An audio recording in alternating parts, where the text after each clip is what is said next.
Conversations with God. By Neale Donald Walsch. Part 33, Chapter 2.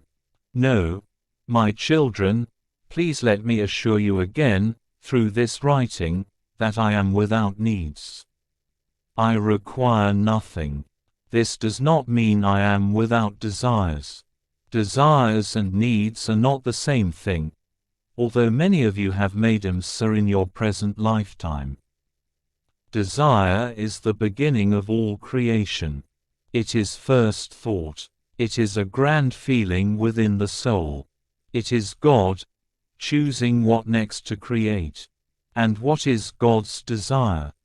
I desire first to know and experience myself, in all my glory, to know who I am. Before I invented you, and all the worlds of the universe, it was impossible for me to do so. Second, I desire that you shall know and experience who you really are, through the power I have given you to create and experience yourself in whatever way you choose. Third, I desire for the whole life process to be an experience of constant joy, continuous creation, never-ending expansion, and total fulfillment in each moment of now. I have established a perfect system whereby these desires may be realized. They are being realized now, in this very moment. The only difference between you and me is that I know this.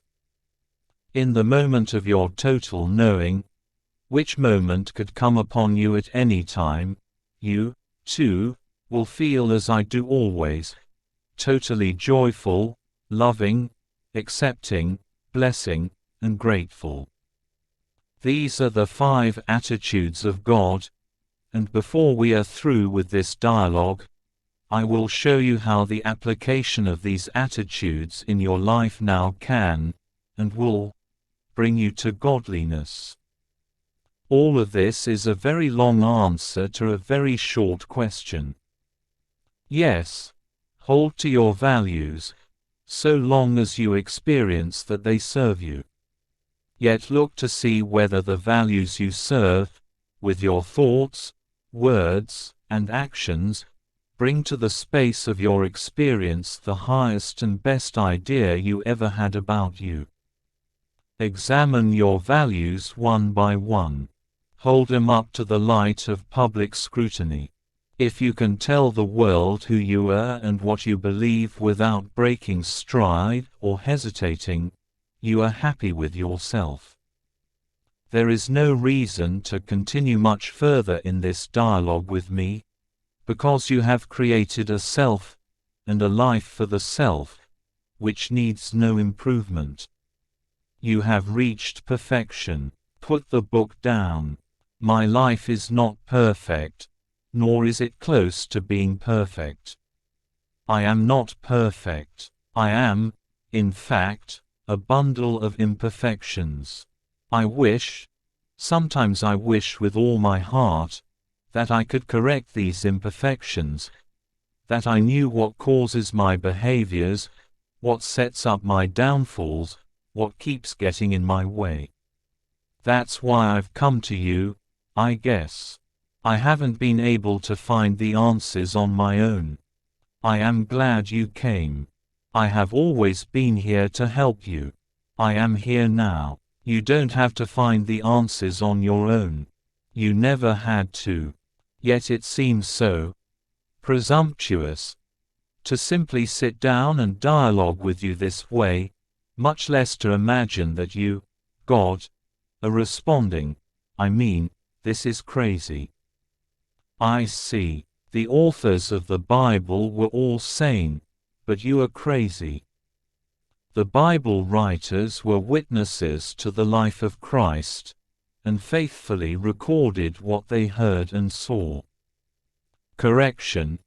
Most of the New Testament writers never met or saw Jesus in their lives. They lived many years after Jesus left the earth. They wouldn't have known Jesus of Nazareth if they walked into him on the street. But The Bible writers were great believers and great historians. They took the stories which had been passed down to them and to their friends by others, elders, from elder to elder, until finally a written record was made. And not everything of the Bible authors was included in the final document. Already, churches had sprung up around the teachings of Jesus, and, as happens whenever and wherever people gather in groups around a powerful idea, there were certain individuals within these churches, or enclaves, who determined what parts of the Jesus story were going to be told, and how. This process of selecting and editing continued throughout the gathering, writing, and publishing of the Gospels, and the Bible.